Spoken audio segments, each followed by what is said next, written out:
A single sandal is set down inside a walled orchard, its sole dark and wet. A hand reaches past the grapevines with a plate of grapes for someone we cannot yet see. What does a man choose to carry out of a day like that? Picture Mecca at dawn, its market loud with camel bells, its air thick with cured leather. On that morning, a man leaves the city on foot, saying little, a younger companion at his side. He is nobody's prophet to the people watching him go, only a traveler climbing toward the highlands with a waterskin and a debt of grief behind him. The road climbs 60 miles into the hills, every one of them uphill, dry, and open to the sun. The path narrows to loose stone and thorn, and Zayd steadies him at the worst of the climbs. Ahead sits Taif, an oasis of orchards and vineyards, cooler and greener than the basin below. A rejected man might reasonably hope for shelter in a place this green. The town does not yet know how it will answer him. This is the documented story of the mercy that answer could not stop. Weeks before that road, he had buried the two people who once stood between him and the world. His wife Khadija, who believed him first, was gone. His uncle Abu Talib, who guarded him for years without sharing his faith, was gone within days of her. Grief that year had a name people still remember, the Year of Sorrow. And yet here he walks, up into the highlands, unarmed, with only young Zayd at his side, carrying nothing but a waterskin and a message Mecca had already refused. At last, the green terraces of Taif rose ahead of him, the oasis he had climbed all those miles to reach. Its slopes hung heavy with grapes, and its air fell soft after the hard stone city below. Green slopes, cool air, a place a rejected man could almost believe would take him in. So he did not force his way in or preach in the square. He looked instead for its leaders. The Thaqif tribe answered to 3 chiefs, 3 brothers who ruled the town together. One by one he asked each chief for protection and a hearing, patient, unarmed, the posture of a guest and not a conqueror. The first 2 had already turned him away, but one chief still waits, and his answer will decide everything. He came to the gathering house of the Thaqif chiefs one last time, and this time all 3 sat together to answer him. The tradition names their answer without softening it: outright refusal and open mockery of a message from God. They would not spare him even the courtesy of a hearing. Why come without a single kinsman to stand behind you? The first chief scorned. Even Mecca threw out its own idols for you, the second sneered. The third simply refused to speak with him again and turned away. 3 chiefs, 3 refusals. Not one offered him a roof.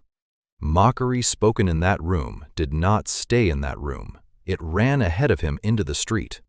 By afternoon, a crowd had gathered at the corners, and idle stares had hardened into something waiting. A man without a clan had no shield, and Taif knew it. He turned to leave. The street was no longer empty. He stepped past the threshold, and the quiet street he'd crossed an hour ago had filled with waiting men. The chiefs had said their word, and now they set the town's youths and enslaved workers loose behind him. Stones came from every doorway and rooftop, thrown by hands too young to know or too owned to refuse. Zayd, the young man who had walked beside him from Mecca, stepped in close. Every blow meant for him, he took on his own back. A narrow street, walls on both sides, stones from every angle, nowhere left to turn. By the time the stones reached his feet, his sandals were already dark with blood. Zayd kept pace beside him the whole way, pelted until the last house fell behind them. 60 miles of hope had brought him here, and the road answered every step of it with a stone. One stone split his brow, and still he kept walking, wiping the blood from his eyes as he went. At last a wall rose ahead, an orchard belonging to 2 brothers, Utbah and Sheba. They stumbled through the gate and collapsed in its shade, past the mob's reach. Inside, 2 men who owed him nothing were already watching. From the lattice window, the 2 brothers had already watched him collapse into their shade. They owed him nothing, but ordinary compassion is what moved them, and they called for their servant. His name was Addis, a Christian from a distant town, and they sent him out with a plate of grapes for the bleeding stranger. Addis crossed the orchard rows and knelt, the first person all day to offer this man anything but stones. Then the stranger spoke a few quiet words over the food before he ate, and Addis stopped where he stood. He knew that phrase. He asked how a man of this land could carry the words of a prophet. By the end of that short conversation, he had embraced the message on the spot. Then something stranger still. In Bukhari and Muslim, an angel of the mountains came to him. "Say the word," the angel offered, and the two peaks would crush the town flat. The power to erase Taif sat in one sentence. He refused. He hoped instead, he said, that God would raise from their descendants people who worship God alone. There he prayed, not for revenge, but for guidance for the very people who had torn his feet. That prayer, spoken to no one but God, does not end with that orchard. Taif's own answer was still years away. 11 years on, Mecca finally opened its gates, and the man walking through them was not the one it had driven out. He returned, holding the whole city's fate, and pardoned the place that once cast him out. Taif held out longer, its walls resisted a later siege for weeks. When the town could not be taken by force, the campaign was called off rather than pressed to ruin. Then, within a year, a delegation from Taif traveled the long road to Medina on their own. No stone thrown this time, no wall breached. The town that once loosed its youths on him now asked, on its own, for peace.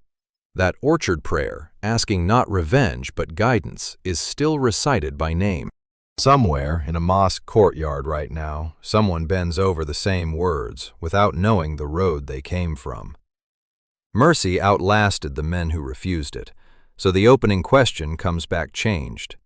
When the power to answer in kind sits right there in your hand, what do you choose to carry instead?